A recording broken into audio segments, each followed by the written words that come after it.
नमस्कार मंडळी, कसे आहात तुम्ही सगळे? मी संध्या सप्रे यूट्यूबवरील अमृताचे डोही या माझ्या आध्यात्मिक कार्यक्रमामध्ये चॅनलमध्ये मी तुम्हा सगळ्यांचं मनापासून स्वागत करते. आपण बृहदारण्यक उपनिषद बघत आहोत.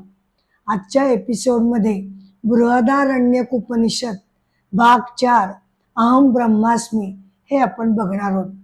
परंतु त्यापूर्वी मंगलाचरण म्हणून मी सुरुवात करते. श्रीमन गणाधिपतये नमः.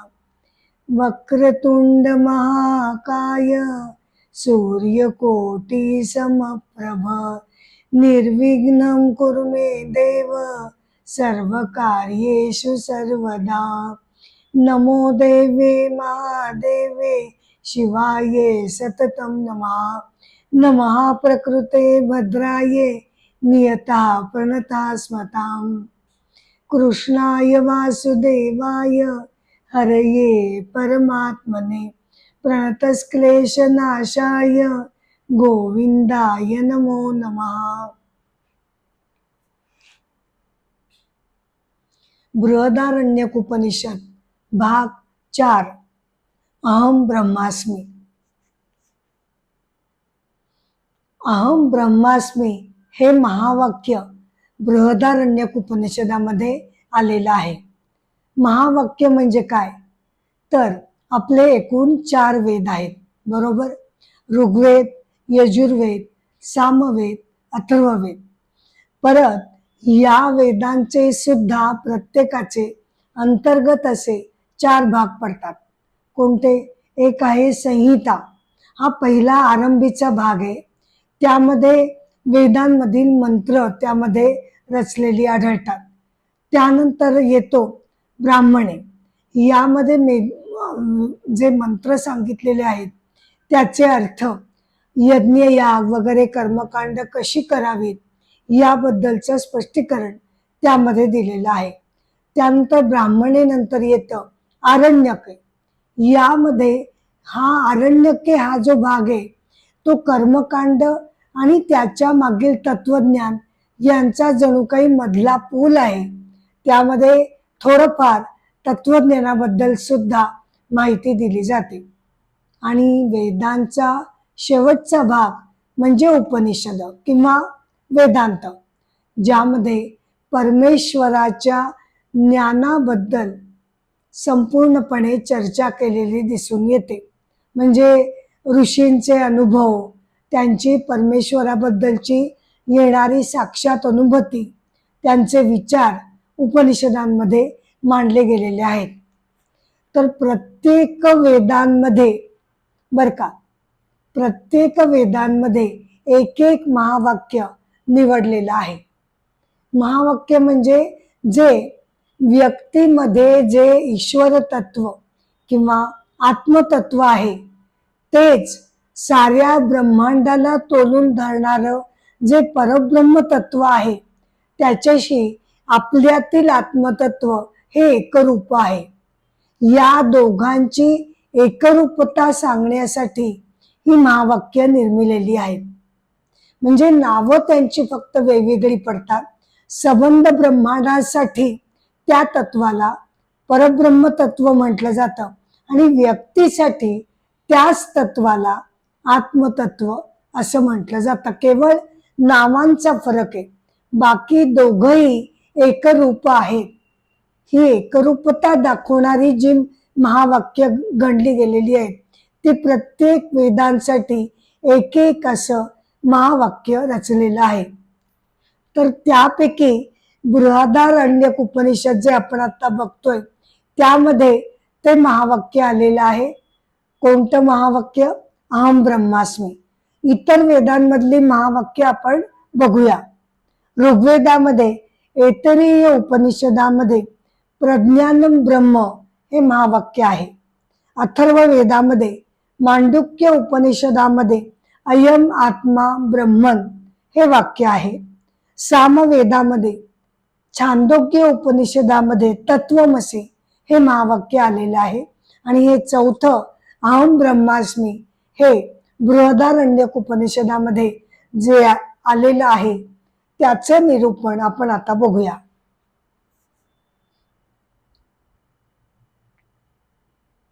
बृहदारण्यक उपनिषदामध्ये 1.4.10 यामध्ये हे वाक्य आलेलं आहे. परंतु अहम ब्रह्मास्मी या वाक्याचा अर्थ आधी जाणून घेण्यापूर्वी ही जी एकरूपता दाखवलेली आहे आत्मतत्व आणि परब्रह्मतत्व, त्यालाच अद्वैत सिद्धांत असं म्हटलं जातं. त्यामुळे तो अद्वैत सिद्धांत काय सांगतो किंवा काय म्हणतो हे आपण प्रथम जाणून घेऊ. अद्वैत सिद्धांत असं सांगतो की साऱ्या जगताला, बर का, साऱ्या जगताला व्यापून टाकणारं, साऱ्या जगताला तोलून धरणारं त्याचा जो मूळ पाया आहे किंवा मूळ जे चैतन्य रूपी ऊर्जा तत्व जे अधिष्ठान म्हणून जगताचं अधिष्ठान मानलं गेलेलं आहे, ते जे परमतत्व किंवा परब्रह्म ऊर्जा तत्व आहे ते, आणि दुसऱ्या बाजूने व्यक्तीच्या शरीरामधील वसलेलं किंवा असलेलं जे चैतन्य ऊर्जा तत्व किंवा आत्मतत्व, ही दोन्ही तत्व वस्तुतः एकच आहेत. त्या दोघांमध्ये फरक नाही. फरक एवढाच की जे साऱ्या ब्रह्मांडाला तोलून धरतं त्याला आपण परब्रह्मतत्व म्हणतो आणि व्यक्तीच्या शरीरामध्ये असणाऱ्या तत्वाला आपण आत्मतत्व असं संबोधतो.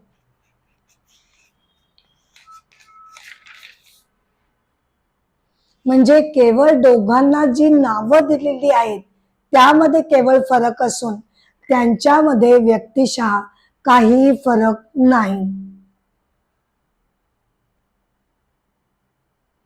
आता हे आत्मतत्व जे आहे ते कसं आहे याबद्दल भगवान भगवद्गीता अध्याय 2 यामध्ये श्लोक 20 असं म्हणतात. त्याचं आत्मतत्वाचं वर्णन करताना ते म्हणतात, न जायते म्रियन्ते वा कदाचिन न्यायं भूत्वा भविता मान भूयः अजो नित्यः शाश्वतोयं पुराणो न हन्यते हन्यमाने शरीरे. म्हणजे काय की हे आत्मतत्व जे आहे ते कसं आहे तर ते कधी जन्मत नाही, ते अजय आहे, त्याला जन्म नाही म्हणून त्याला मरण सुद्धा नाही, ते मरतही नाही. हा अजय नित्य शाश्वत आणि पुरातन असा आत्मा आहे. आणि शरीराचा जरी वध झाला, बर का, शरीराचा वध झाला किंवा शरीर जरी नष्ट झालं तरी सुद्धा आतील जे आत्मतत्व आहे, जे शरीराने वर्ण त्याला पांघरून घातलेलं आहे शरीराचं, ते शरीर जरी नष्ट झालं तरी आतलं आत्मतत्व हे अज अमर आहे, ते मारलं जात नाही. आता या आत्मतत्वाची प्रत्यक्ष अनुभूती घेणारे, प्रत्यक्ष अनुभूती घेणारे अनेक महान महान तपस्वी महात्मे संत महात्मे आपल्याकडे होऊन गेलेले आहेत. तर त्यावरून मी संत निवृत्तीनाथ जे अलौकिक आत्मज्ञानी संत पुरुष होते त्यांची कथा आपण इथे बघणार आहोत.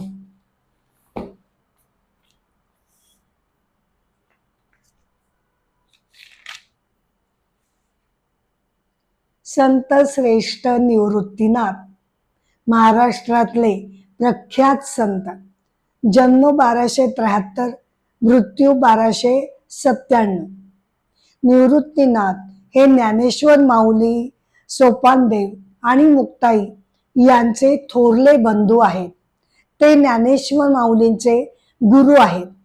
त्यांनी ज्ञानेश्वरांना संस्कृतमध्ये जी भगवद्गीता होती त्याचं सर्वसामान्यांना ती समजावी, त्याचं आकलन व्हावं म्हणून ती संस्कृतमध्ये असलेली गीता मराठीमध्ये तू भाषांतरित कर असं निवृत्तीनाथांनी ज्ञानेश्वर माऊलींना तसा आदेश दिला आणि गुरूंच्या आज्ञेप्रमाणे संत श्रेष्ठ ज्ञानेश्वर माऊलींनी भगवद्गीता त्याचं रूपांतर केलं, ज्याला ज्ञानेश्वरी असं म्हटलं जातं.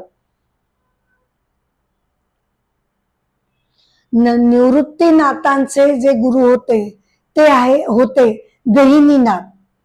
हरिपाठ आणि जवळजवळ 300 अभंग रचना निवृत्तीनाथांनी केलेल्या आहेत. त्यांनी आपली संपूर्ण अध्यात्म विद्या आपल्या शिष्याला, आपल्या बंधूला ज्ञानेश्वराला त्यांनी दिली. धुळ्याला श्री समर्थ वाग्देवता मंदिरामध्ये सटीक भगवद्गीता आणि समाधिबोध अशी 2 हस्तलिखित अशी 2 हस्तलिखित निवृत्तीनाथांची आहेत आणि ती तिथे सांभाळून ठेवलेली आहेत. निवृत्तीनाथांनी त्र्यंबकेश्वर इथे देह ठेवला आणि त्यांची समाधी सुद्धा तिथेच आहे. ते ब्रह्मगिरीला प्रदक्षिणा करत असताना योगीराज गहिनीनाथांचा अनुग्रह त्यांना लाभला आणि तो गुरुप्रसाद त्यांनी ज्ञानेश्वर माऊलींना प्रदान केला. त्यानंतर मानवतेचा संदेश देणारा मानवतेचा संदेश देणारा वारकरी संप्रदाय स्थापन झाला असं समजण्यात येतं. संत पाटील बाप्पा जोपुळकर यांनी निवृत्तीनाथांची समाधी शोधून काढली असं म्हणण्यात येतं आणि त्यांनी त्यांचं मंदिर तिथे उभारलं. त्यांनीच जोपुळहून जोपुळवरनं त्र्यंबकेश्वरला पायी वारी पौष महिन्यामध्ये सुरू केली. त्याला पौषवारी असं म्हटलं जातं. असे हे आत्मज्ञानी संत श्रेष्ठ निवृत्तीनाथ.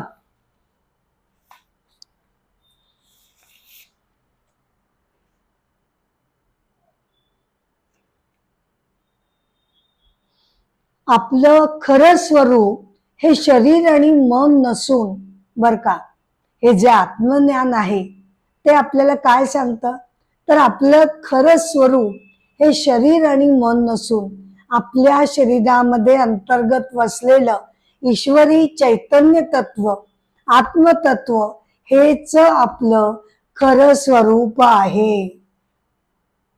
म्हणजेच काय होतं की आपल्या शरीर हे 2 तत्वांचं मिश्रण झालेलं आहे, नाही का.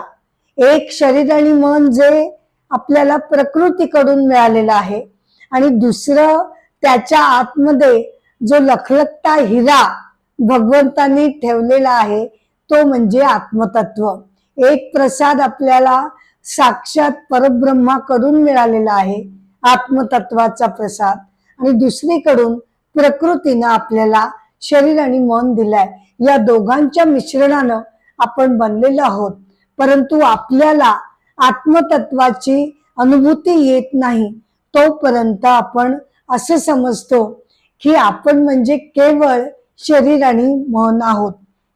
परंतु आपण म्हणजे शरीर आणि मन नाही हे अद्वैत सिद्धांत आपल्याला का सांगतो, तर त्याची कारणं अशी आहेत की शरीर आणि मन हे सतत बदलत असतं, नाही का. शरीराचे तर 6 विकार सांगितले गेलेले आहेत. म्हणजे काय, 6 स्थित्यंतर बदल हे आपल्या शरीरामध्ये घडत असतात. बालपणीचं शरीर ते वृद्धावस्थेपर्यंतचं शरीर, जसं की अस्ति, जायते, वर्धते, विपरिणमते, क्षीयते आणि म्रियन्ते. म्हणजे आधी जन्म, मग बालपणीचं शरीर, मग ते विकसन त्याचं, मग हळूहळू त्याचा क्षय व्हायला लागतो आणि अंती हे शरीर शेवटी नष्ट होतं. असे 6 बदल शरीराचे सांगितलेले जरी असले तरी माझं काय घडतं की जरी शरीर बदलत असलं आणि शरीर म्हणजेच मी असं जरी मी समजत असले तरी सुद्धा एकाच वेळेला शरीर बदलत असताना सुद्धा त्यातली मी मात्र तीच आहे ही माझी पक्की समजूत असते, नाही का? त्यामुळे एकाच वेळेला बदलणारं हे शरीर म्हणजे मी, आणि त्याच वेळेला न बदलणारी मी ही सुद्धा दोन्ही एकाच वेळेला कसे काय संभव होऊ शकतात? म्हणजे शरीर ही गोष्ट आहे, थिंग आहे, ऑब्जेक्ट आहे.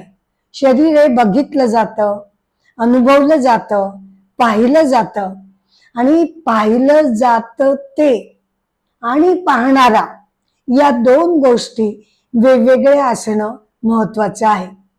यालाच दृग्दृश्य सिद्धांत किंवा विचार असं म्हटलं जातं. दृग्दृश्य विवेकामध्ये असं म्हटलं जातं की आपण जाणू शकतो की मी म्हणजे शरीर नसून माझं खरं स्वरूप हे आत्मस्वरूप आहे. कसं काय? कारण दृग्दृश्य विचारामध्ये काय मुख्य संकल्पना काय आहे? जे बघितलं जातं ते आणि पाहणारा, बघणारा या दोन गोष्टी वेगवेगळ्या असायला हव्यात. मग त्याप्रमाणे आपण जर बघत गेलो बर का, जसं की टेबल बघितलं जातं, त्याला बघणारे डोळे आहेत, बरोबर?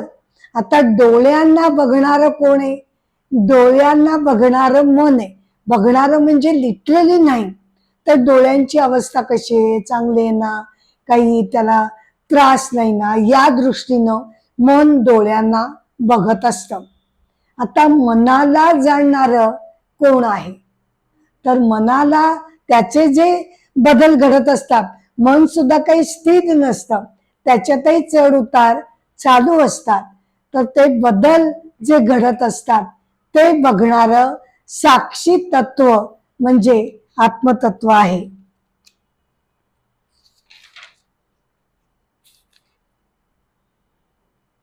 परंतु दृग्दृश्य विचाराने आपण आतापर्यंत काय सिद्ध केलं की बघणारा वेगळा, बघितलं जातं ते वेगळं.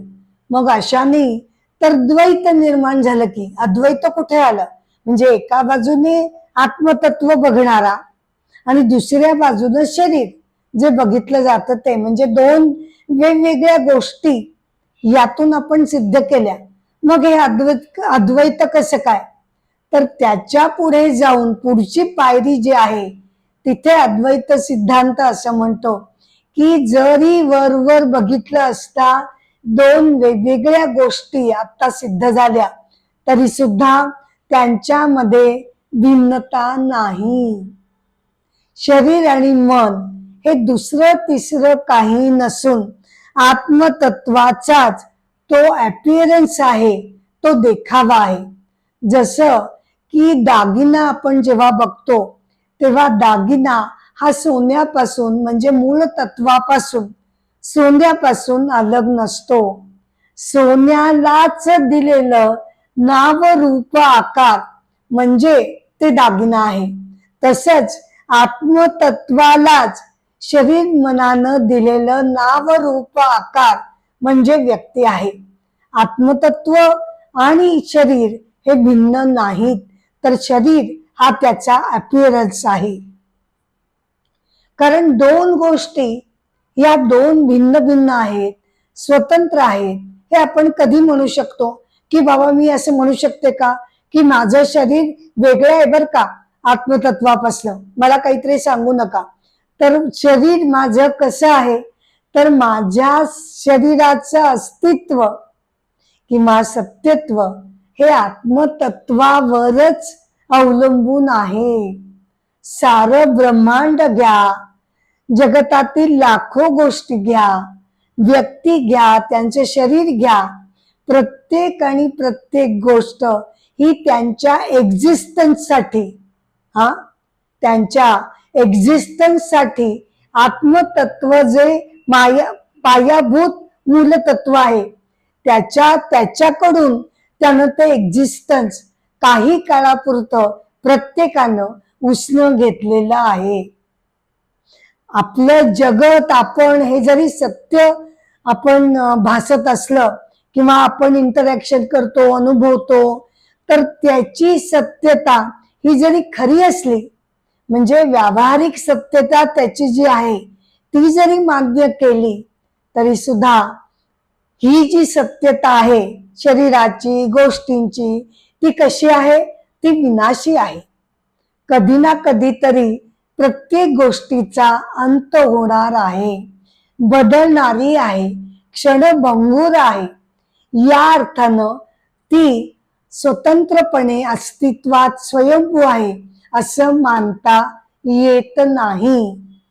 त्यामुळे ही सत्यता विनाशी असल्यामुळे, परावलंबी असल्यामुळे या दोन गोष्टी स्वतंत्रपणे अस्तित्वात आहेत असं आपल्याला म्हणता येत नाही. केवळ आणि केवळ आत्मतत्वाचं जे सत्यतेचं एक्झिस्टन्स पाया जो आहे त्या पायावर गोष्टी निर्माण होतात, काही काळ असतात आणि नंतर नष्ट होतात. भले अख्खं जगत जरी नष्ट झाली तरी सत्यतेचा हा जो मूळ पाया आहे त्याला त्यासाठी फरक पडत नाही.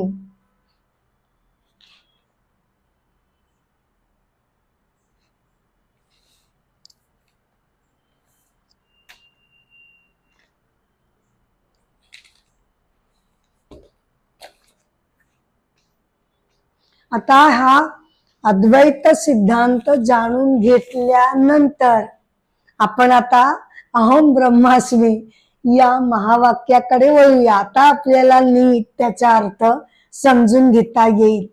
अहम ब्रह्मास्मी बृहदारण्यक उपनिषदामध्ये 1.4.10 मध्ये हा मंत्र आलेला आहे. ब्रह्म वा इदमग्न आसीत तदात्मनामम मावत अहम ब्रह्मास्मी. अहम ब्रह्मास्मीचा शब्दशः अर्थ काय होतो? तर शब्दशः अर्थ असा होतो, अहम म्हणजे मी, ब्रह्मास्मी म्हणजे ब्रह्म अधिक अस्मी.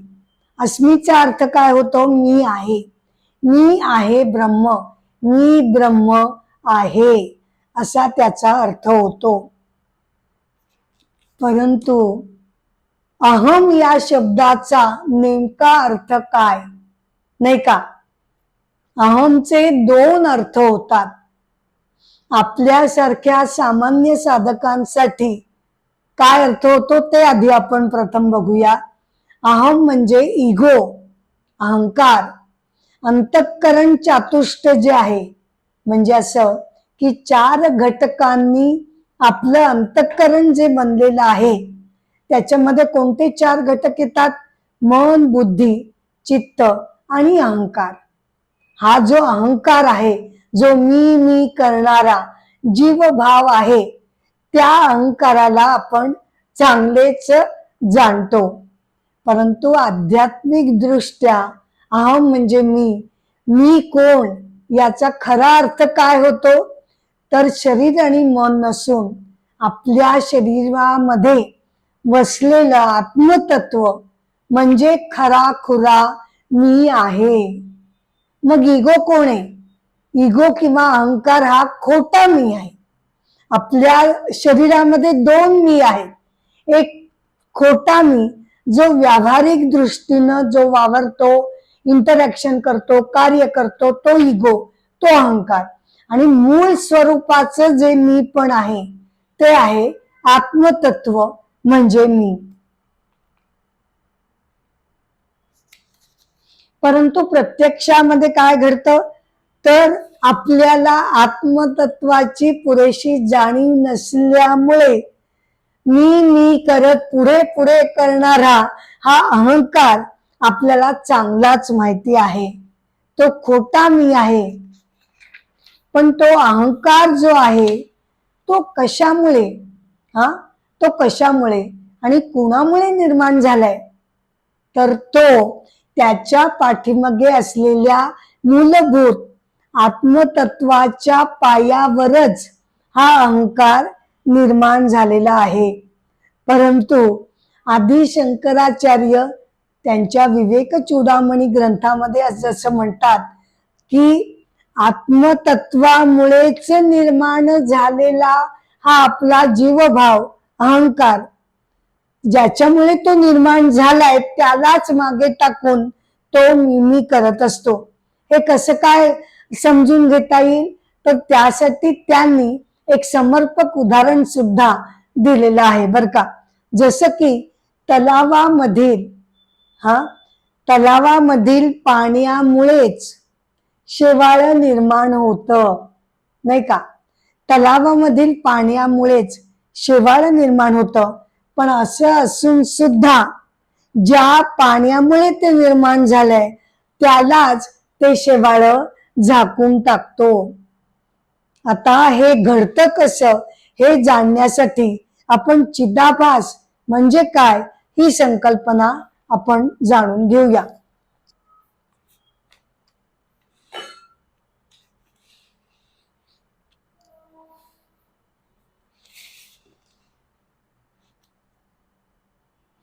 अध्यात्मामध्ये असं मानलं जातं की जसं त्यांनी उदाहरण दिलंय की सूर्याची किरणे साऱ्या जगतावर पडतात, बरोबर.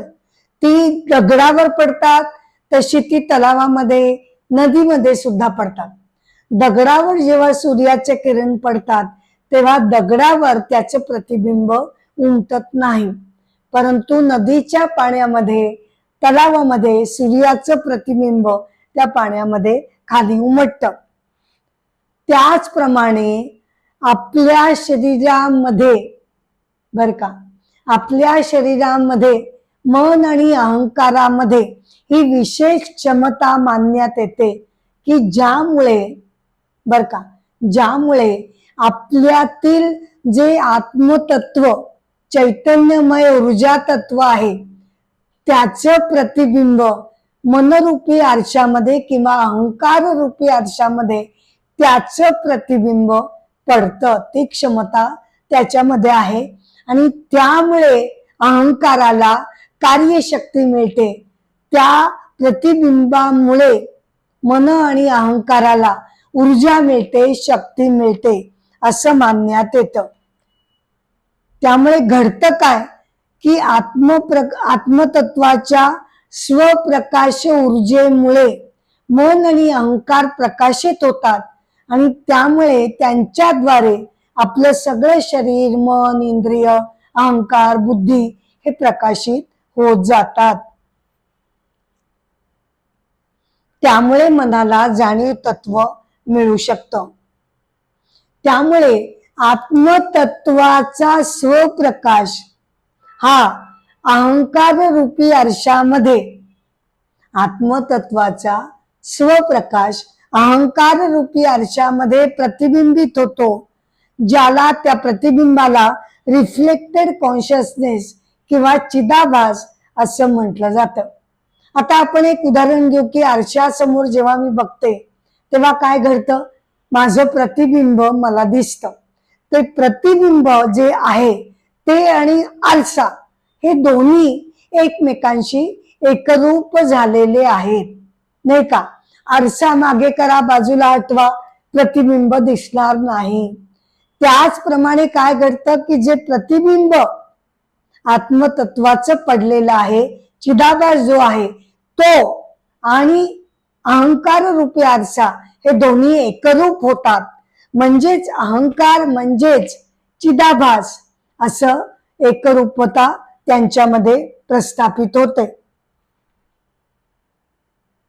त्यामुळे आपण जे नेहमी अवेअर असतो, रोजच्या ज्या सगळ्या आपण क्रिया करत असतो, वाचणं, बोलणं, लिहिणं, या कशामुळे घडत असतात, तर अहंकार आपला जाणीव तत्वानी, ज्ञानानी, कॉन्शियसनेसने तो जागृत झालेला असतो. का? कारण तो प्रतिबिंबाशी एकरूप झालेला आहे म्हणून. ओरिजिनल कोण आहे? ओरिजिनल आत्मतत्व आहे. त्याचं प्रतिबिंब कुणात पडलंय? त्याचं प्रतिबिंब अहंकारामध्ये पडलंय. अहंकार त्यामुळे प्रकाशित झालेला आहे.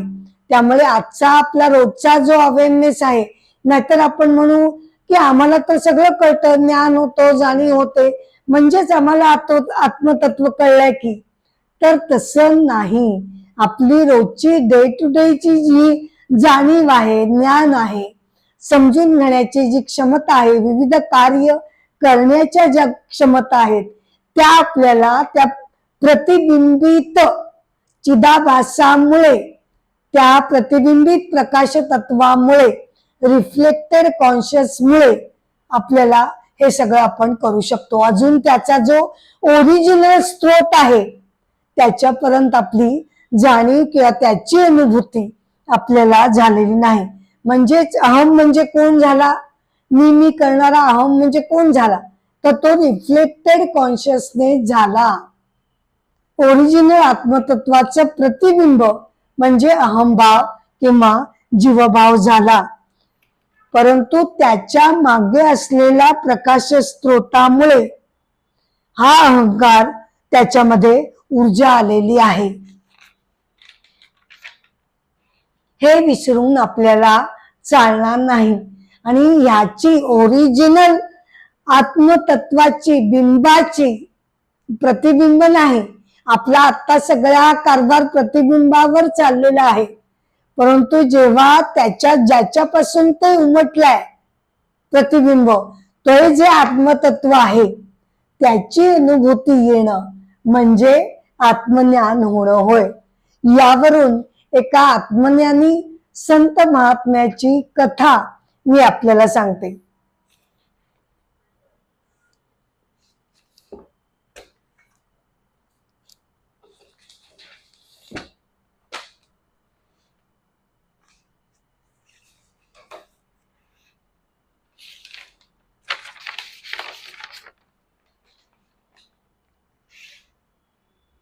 संत श्रेष्ठ पोतन्ना, बम्मेरा पोतन्ना, वरंगल जिल्ह्यामधील बम्मेरा या गावी त्यांचा जन्म झाला. पिता केसन्ना, मातेचं नाव लसम्मा. जन्म 1450, मृत्यू 1510.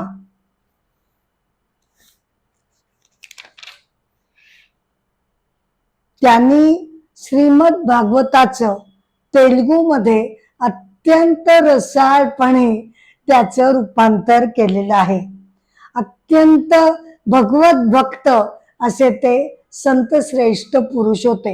अगदी लहानपणापासून, बर का, अगदी लहानपणापासून त्यांना परमात्म्याची ओढ लागलेली होती. एकदा लहान असताना शेतामध्ये काम करत असताना असं म्हटलं जातं की एक योगी साधू चिदानंद त्यांना भेटले. त्यांना नमस्कार केला तेव्हा साधूंनी त्यांना मंत्र दीक्षा दिली आणि जणू त्या मंत्र दीक्षेने, त्याच्या प्रभावाने ते आत्मज्ञानी झाले. प्रत्यक्ष रामानं त्यांना दर्शन दिलं अशी आख्यायिका सांगितली जाते की ज्यामध्ये प्रभू रामचंद्रांना त्यांना आज्ञा केली की तू श्रीमद भागवतावर तू ग्रंथ लिही. त्यांचा तो भागवत ग्रंथ अतिशय प्रसिद्ध झाला, लोकांना तो आवडू लागला. त्याची कीर्ती जेव्हा राजाच्या कानावर गेली तेव्हा त्यांनी श्रीनाथ नावाच्या त्यांच्या मेहुण्याला यांच्या घरी पाठवलं की ते जे भागवत ग्रंथ त्यांनी सिद्ध केलेला आहे तो तू मला अर्पण कर. यासाठी राजांनी त्याला पाठवून दिलं. परंतु संत श्रेष्ठ पोतन्ना हे राजाच्या आज्ञेला सुद्धा ते घाबरले नाहीत, डगमगले नाहीत, कारण त्यांनी तो ग्रंथ खुद्द भगवान रामचंद्रांना तो अर्पण केलेला होता. त्यामुळे आता ते राजाला ते अर्पण करू शकत नव्हते. त्यांना तशी अजिबात इच्छा नव्हती. खरं म्हटलं तर खूप मोठी संपत्ती त्यांना मिळू शकली असती, परंतु कसलाही मोह न ठेवता त्यांनी त्यांना स्पष्टपणे नकार दिला. असे हे आत्मज्ञानी संत श्रेष्ठ पोतन्ना.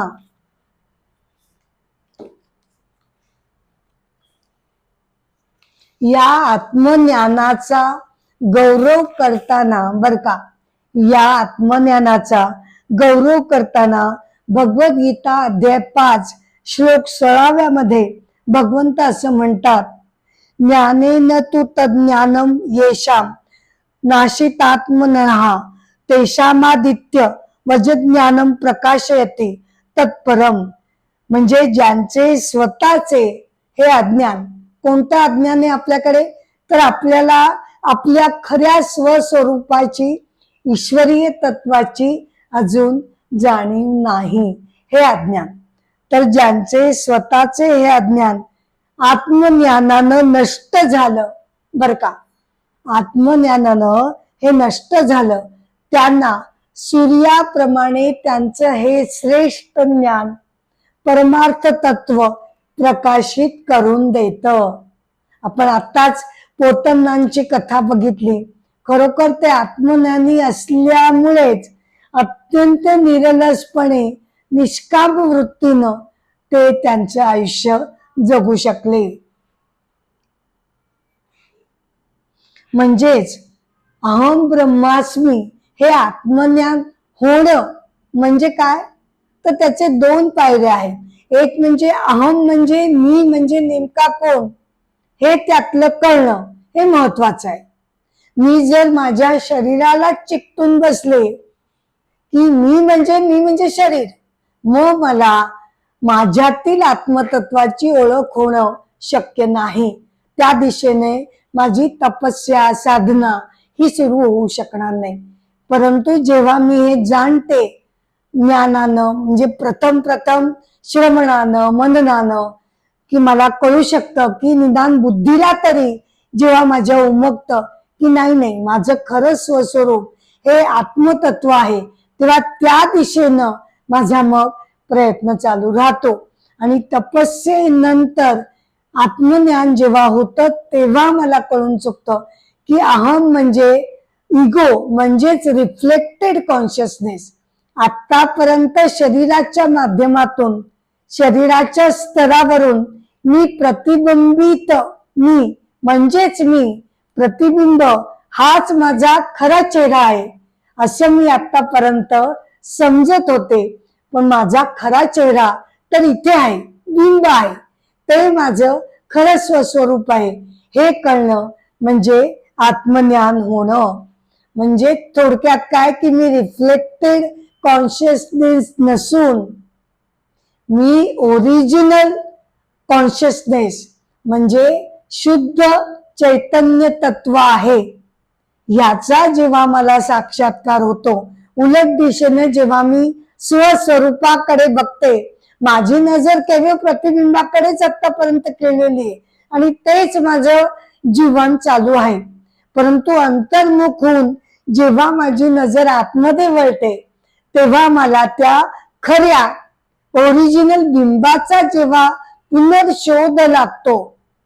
पुनर्शोध का, तो काही नवीन मी शोधलेला नाहीये, तो ऑलरेडी प्रत्येक व्यक्तीमध्ये ते आत्मतत्व तर आहेच, फक्त आपल्याला त्याची जाणीव नाही, हे अज्ञान आहे. त्यामुळे ज्ञानानं काय घडतं, तर नवीन कोणती गोष्ट आपल्याला आणून दिली जात नाही, तर जी आहे तिचाच पुनर्शोध लागतो. त्यालाच आत्मज्ञान असं म्हटलं जातं. अहम ब्रह्मास्मी म्हणजे ब्रह्म आणि माझ्यातली आत्मतत्व म्हणजेच मी आणि ब्रह्म हे एकरूप आहेत, हे सांगणार हे महावाक्य. बृहदारण्यक उपनिषद भाग 4 अहम ब्रह्मास्मी याचा शेवट मी एका छोट्या कथेनं करत आहे. जगद्गुरु आद्य शंकराचार्य, बर का, जगद्गुरु आद्य शंकराचार्य वयाच्या 8व्या वर्षी ते घराबाहेर पडले. त्यांना गुरुचा शोध घ्यायचा होता.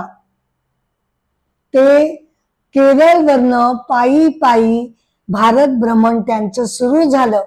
कुठे जावं, काय करावं हे त्यांना समजत नव्हतं. 8 वर्षाचा छोटासा बालक निघालेला होता. संन्यासी वेशामध्ये, अत्यंत तेजस्वी मुद्रा, कुशाग्र बुद्धिमत्तेचं तेज त्यांच्या चेहऱ्यावर विलसत असे. आणि येणारे जाणारे तो छोटा असून सुद्धा त्यांच्या तेजोमय व्यक्तिमत्वापुढे मोहित होऊन शरण जाऊन त्यांना ते आदरानं नमस्कार करत असत. तर असे ते जात असताना त्यांना एकदा दृष्टांत झाला बर का. एकदा दृष्टांत झाला की नर्मदेच्या काठी ओंकारेश्वर मंदिराच्या जवळ एक गुंफा आहे. तिथे तुला तुझे गुरु गोविंद पादाचार्य यांची तुला भेट होईल आणि तेच तुला पुढचा मार्ग दाखवतील. मग त्याप्रमाणे ते नर्मदेश्वरी गेले, ओंकारेश्वर मंदिराच्या जवळ गेले. त्यांनी त्या गुहेचा शोध लावला. ती जी गुहा होती ती अगदी अरुंद होती, त्यामुळे ते बाहेरच बसले आणि अत्यंत कोमल स्वरामध्ये बर का, अत्यंत कोमल स्वरामध्ये ते आपल्या सद्गुरूंना आतमध्ये ते ध्यानस्थ बसलेले होते. त्यांना ते कोमल स्वरामध्ये हाका मारू लागले, गुरुदेव प्रणाम, मी आलोय, आपण माझा कृपया स्वीकार करावा.